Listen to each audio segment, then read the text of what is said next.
Welcome to the Jones Zone, a podcast by Darryl and JJ Jones. Hello, everybody. Welcome to another episode of the Jones Zone. Today, I'm so excited to have our guests, Irene Bastaskis, as well as Adriana Della Torre. I met them at a Rotary meeting, and they run an organization that houses. In fact, you know what? Why don't you describe your organization for us? Sure, thank you. My name is Irene, and I'm the CEO of Grandma's House of Hope, and we have the honor of housing individuals who are experiencing chronic homelessness in Orange County and also have other severe issues. My name is Adriana, and I'm the housing director at Grandma's House of Hope. Grandma's House of Hope serves, as Irene mentioned, individuals that have been facing homelessness, individuals with substance use disorders, mental health, individuals with severe physical limitations. We've been around since 2004, and we are excited to be here this morning with the Jones Zone, and so we're looking forward to answering more questions.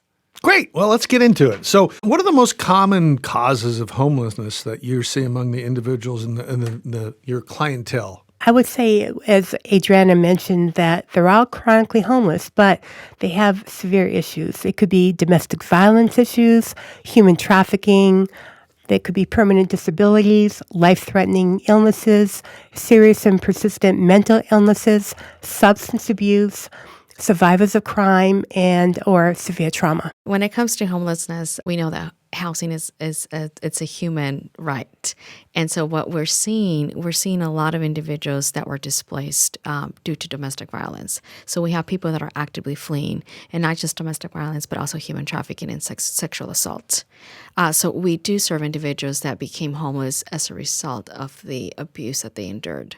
And that's we're housing them and providing them with services. So how's your approach to providing housing, counseling, and other services aimed to address the root cause of the homelessness? Do you guys have any programs for that type of situation or contact? Sure. As Adrian mentioned, we were founded in 2004 as a nonprofit in Orange County. And our biggest program is the Rescued and Restored Housing Program.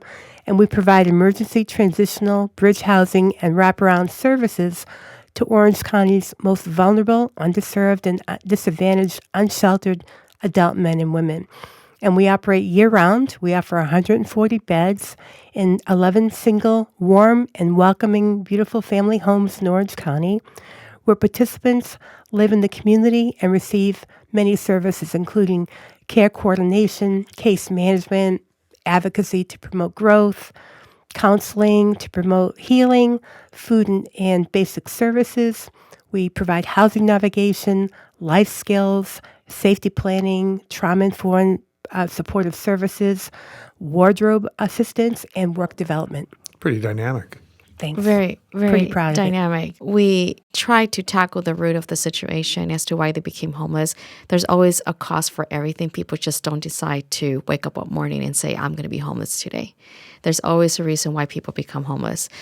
We do function under the Housing First model, which means that we bridge the gap to housing services. We try to focus on housing them first and just having to deal with the other pieces later on in the picture.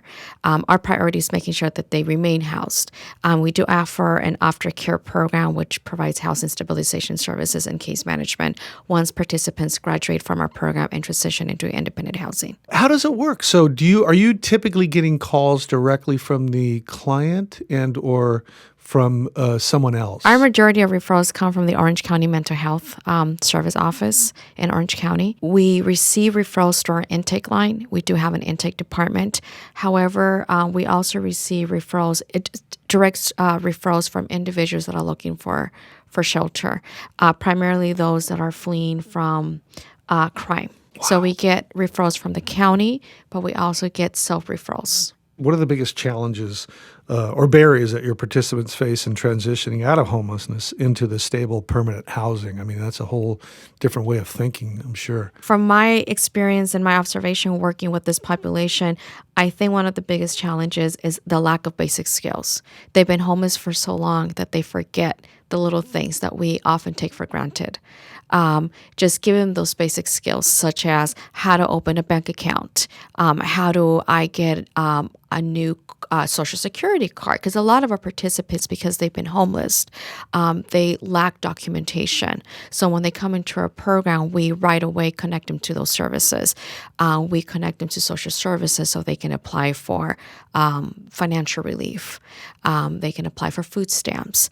So it's just those little things that are essential needs, such as Medi-Cal. And those are the skills that they lack. So our case managers at Grandma's House of Hope helps them connect them to those services. That is part of the services that we provide. All right. And then what's the average age? What's the average age of? I would say the average age is probably 35, 40. Okay. How does Grandma's House of Hope work to empower and build the self-sufficiency among? What are some of the things that you do with the participants beyond just providing the temporary shelter? Great question. Our unique program allows participants longer stays so that they have the time to heal and meet their financial, mental, and physical health goals before transitioning into a stable, permanent housing, that they're stronger and more confident, productive as an autonomous individual. Is there an average length of stay for the residents? So every case is unique. We tailor each case depending on the needs of each person. So someone may need a few months to get back on their feet, whereas we have participants that need more time. A lot of our participants are waiting to be matched with a housing voucher in Orange County. So we house them until we make sure that they get housed so we can help them transition into independent housing. Do you have any individual where that you have to turn down? We do have a criteria for eligibility. As Irene said, we have our intake line.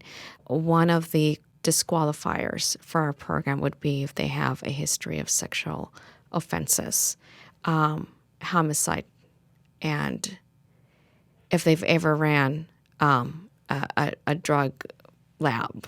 And just on top of my head, I'm trying to remember which are the ones that will make them ineligible for our program. Those are good standards. Which I do have to say that because I work in the nonprofit for a while, and we're not as strict as other housing programs. So those will be like the three major factors that would disqualify an individual. And if they're looking for housing because they're a victim of crime, we don't ask for any documentation to confirm that they are in fact fleeing from a crime. We take their word at face value, and we meet them where they're at. So we believe their stories. We're not here to try to make sense of what happened. We don't ask those questions. Right. So if we have someone that's applying because they're a domestic violence victim, then we have to take their word for granted. Most of the time, the individuals that we do serve as victims of crime have experienced domestic violence at any given point that displaced them from their house. Have you seen an uptick in cases or requests for housing? We've had. Unfortunately, we don't have space for everyone that wants to enter our program.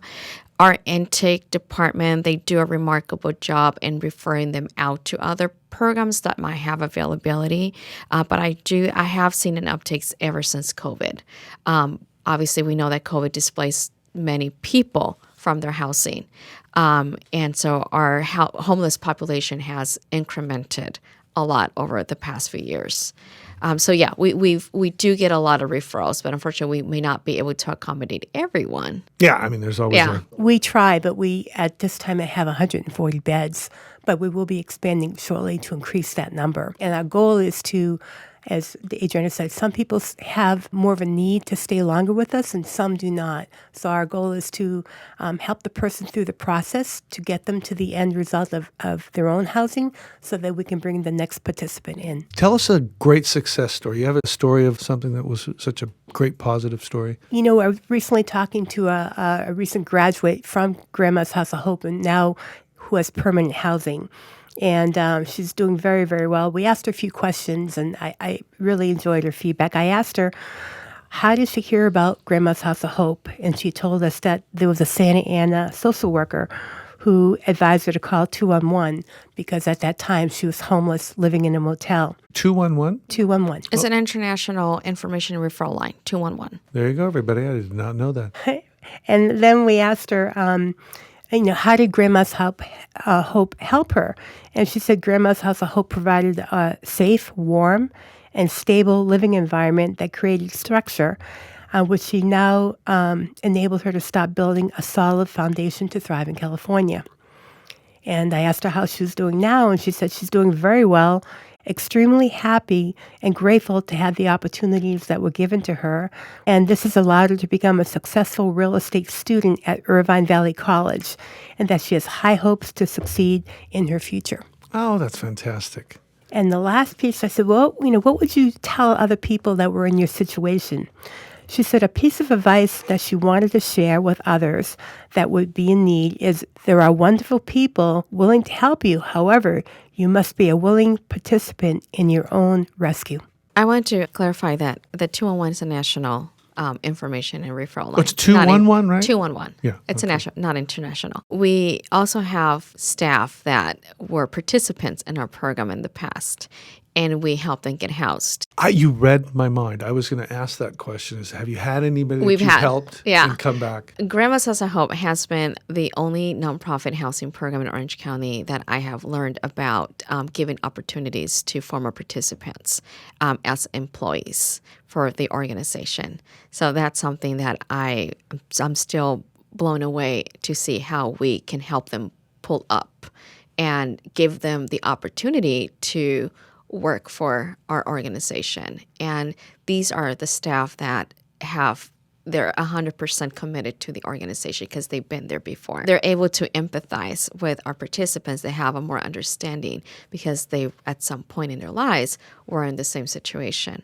So it's nice to have them as part of the team so they can empower the participant. What policy changes or additional resources do you believe are needed for the local, national level for more effective to address homelessness? I think definitely more housing. Housing, as I mentioned earlier, it's a basic human right. A lot of these housing programs the wait time, it can be very lengthy. If policy can implement just more expedited vouchers for housing. I know that during the pandemic, there was the emergency housing vouchers for survivors of crime, but that was very short-lived. But during its tenure, it helped house a lot of victims of domestic violence, singles and families. So if we can have something similar back, that's going to really help a lot of the homeless population. So what are your long-term goals for Grandma's House of Hope in terms of expanding your reach and impact on homelessness in Orange County? As we mentioned, Adriana and I both started working with Grandma's House of Hope in January, and now we're working on the strategic plan that will be complete in June to identify our long-term goals to expand our reach and impact on the homeless in Orange County. We're doing this because we know Orange County homeless population continues to grow. And I'm going to make reference to the Orange County's 2024 point-in-time count, which highlights the continued need for housing for the populations we serve. The count found in January that there were 7,322 persons experiencing homelessness on a single night in Orange County, of which only 57% are sheltered.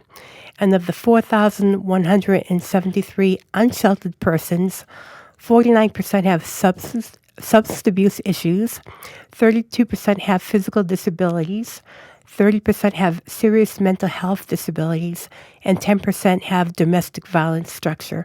And it's interesting because even the drug abuse or the substance abuse, isn't it safe to say potentially a large portion of them are suffering from some sort of mental challenge? I would say the majority of those that are homeless also are struggling with a chronic mental health. Yeah, and they're self-medicating. And what we have been seeing is a lack of social support. So what's been happening is a lot of families don't want to provide that support for their relatives that are going through mental health.